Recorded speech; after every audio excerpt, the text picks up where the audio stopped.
Hey folks, and welcome back for another shave. And today's going to be sort of a shave with a little bit of a soapbox session, as it were. And as for the equipment, I got a request to use the excellent Fat Boy. So I can't recall the gentleman's name who emailed me and requested this, but this is for you. And I'm going to use my favorite sandalwood of all time. This is the Taylor's Vault Bond Street sandalwood. St. James of London would be my number two. This is the only product that I've ever used up a tub of. And in fact, I'm on my second tub and I'm well into it. So this is, like I said, by far my favorite sandalwood. Now, some people don't like it, and that's okay. But for me, it's excellent. I'm using the excellent Peter Wolf TSC brush, and this has the Clark Ubersoft knot. It's not my favorite knot, but it is a good knot. I prefer the Plasson knot to this, but this is very good, especially if you want a little more backbone. So for those of you who want a little more backbone, it's a very good choice. All right, so let's get to wetting the face, lathering, and we'll get on the soapbox. Stand by. By the way, actually skipped a day yesterday, so it's roughly 2 days growth. Every now and then, not very often, I skip a day just for the heck of it, because it seems like the following day you get a really good shave. So it's kind of a treat. But I have to say, down here it irritates the piss out of me. It just scruffy and scratchy, and I hate that part of it. But the shave is actually quite good on that second day or more. But I never go any more than that. All right. So as to the soapbox today, what are we going to talk about? Well, I'm going to talk about a little bit about Facebook friends, and really you have to define that. I think there are Facebook friends that you have who are people that you really know, have met, or have established a long-term relationship with. People you grew up with, people you work with, neighbors, people you know, and maybe even people you met via a hobby that you've met and talked to on a regular basis. Those are what I would consider real friends. Then there are Facebook friends, and those are people that we tend to run into via the hobby. We sort of connect on that level. And the reason I'm sort of defining those two groups is because it's important to take that into consideration when you're posting on someone's wall. If you are a real friend, that is, you have the type of relationship where you share everything and where you feel comfortable debating and all the rest, then you can sort of respond to what someone has on their wall, and it's not bad form necessarily if you have that sort of relationship. Be quiet while I get the stash here.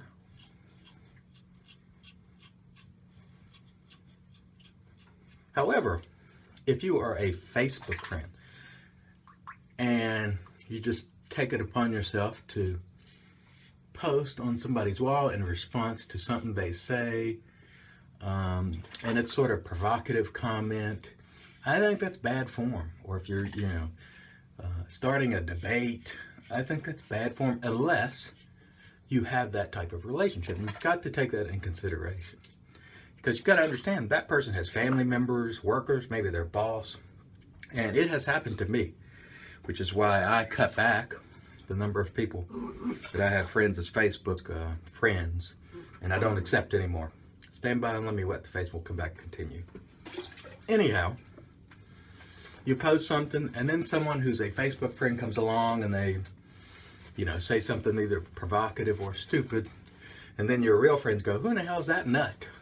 And it has happened to me, which is why I sort of pulled back and stopped accepting Facebook friend requests. It got rid of a lot of people. Not that those people were bad people. I just chose to tighten it up. So you must take into consideration your relationship, the level of Facebook friendship that you have. And yes, I'm telling you how to behave, because some of you don't know how to behave. And I know people don't like it when I say that, but it's true. You have to think about what you're doing, and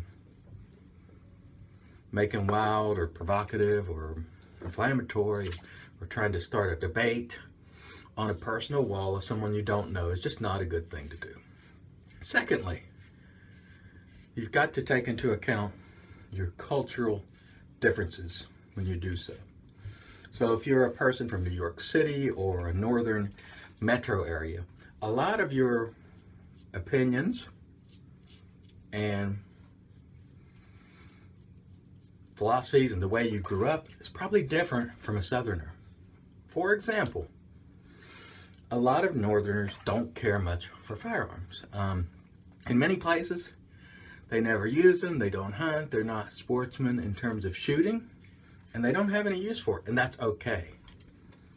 However, if you're one of those people, you have to consider that someone that lives in the South, they grew up with firearms. It's a part of their life. And there's another thing you've got to consider as well, which many of you don't. In New York City, I believe there are 40,000 or more police officers, which is literally a small army of police officers. And outside the metro cities, you have counties and cities where it's sparsely populated, but it covers a wide geographical area. There may be only a handful of police officers. They may have to respond up to 30, 45 minutes, or even an hour to get to you. Hold that thought and I'll come back and tie it in. So the reason I say this is because if you live in New York or DC or somewhere like that, chances are there's a police precinct relatively close or within striking distance, and there are lots of patrolmen on the streets. If you live somewhere down here where it's sparsely populated, where there are fairly large counties geographically, if you call 911, you might not see anyone for 35 minutes or longer. So in those cases, those people naturally need, not want, firearms for protection. Also for sport. You gotta understand, some of these people are farmers.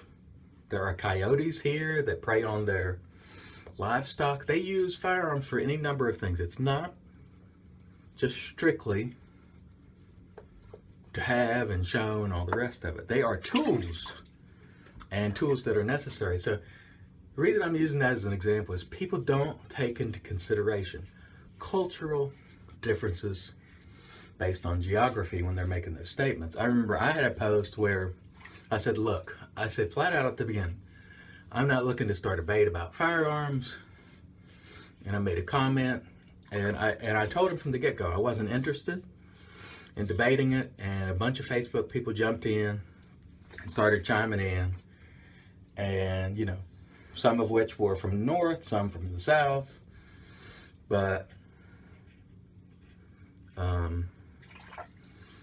you know, like I said before, people who grow up in certain places have different feelings. Some people don't own a car in the city. You know what I mean?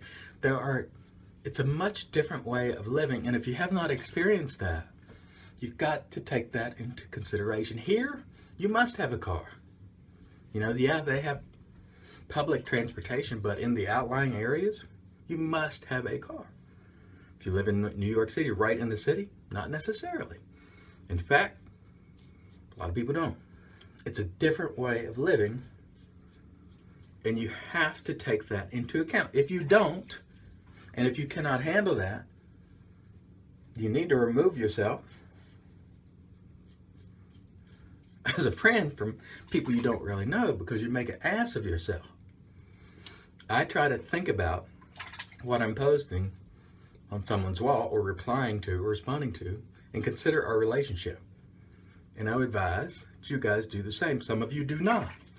And this is exactly why a lot of us have backed away, because you can't handle the responsibility. Simple as that. All right, stand by while we rinse the face and we'll come back and do the post.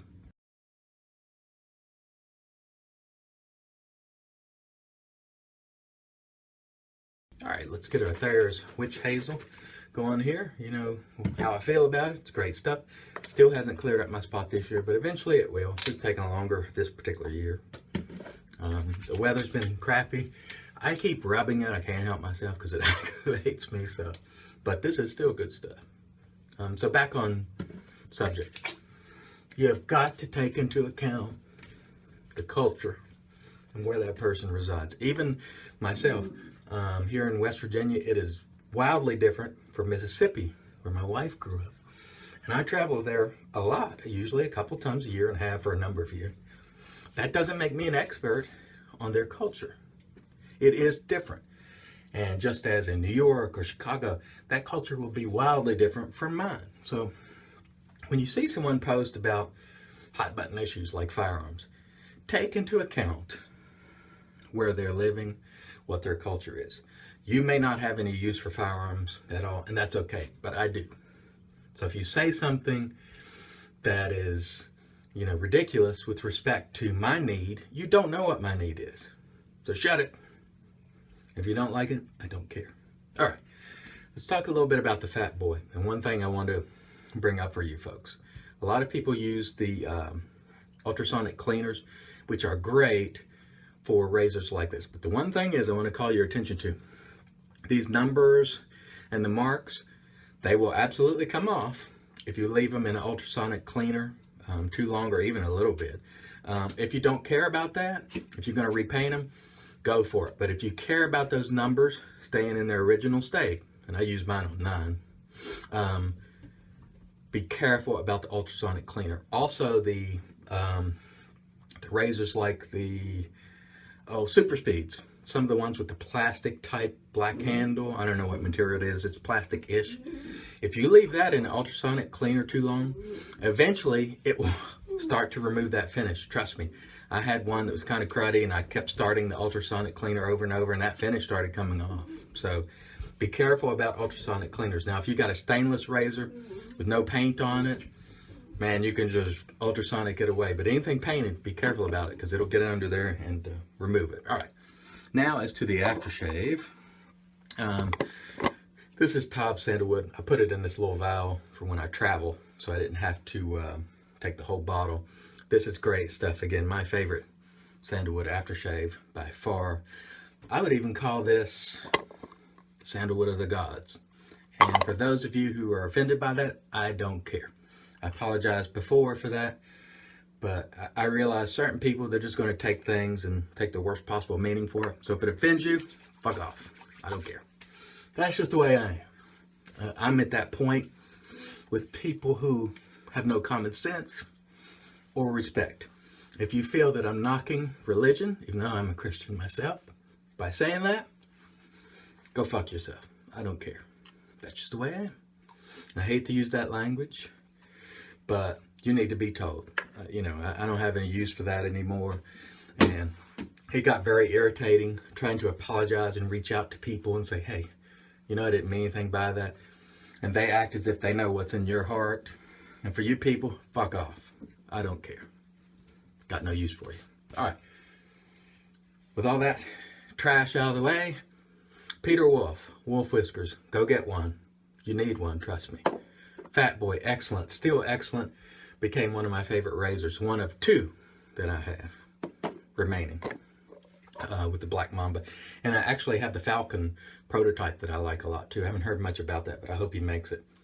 Top Sandalwood, Sandalwood of the Gods. Yes, I said it, and we'll continue to. All right. Thanks, guys, for watching. Here's a little plug for David.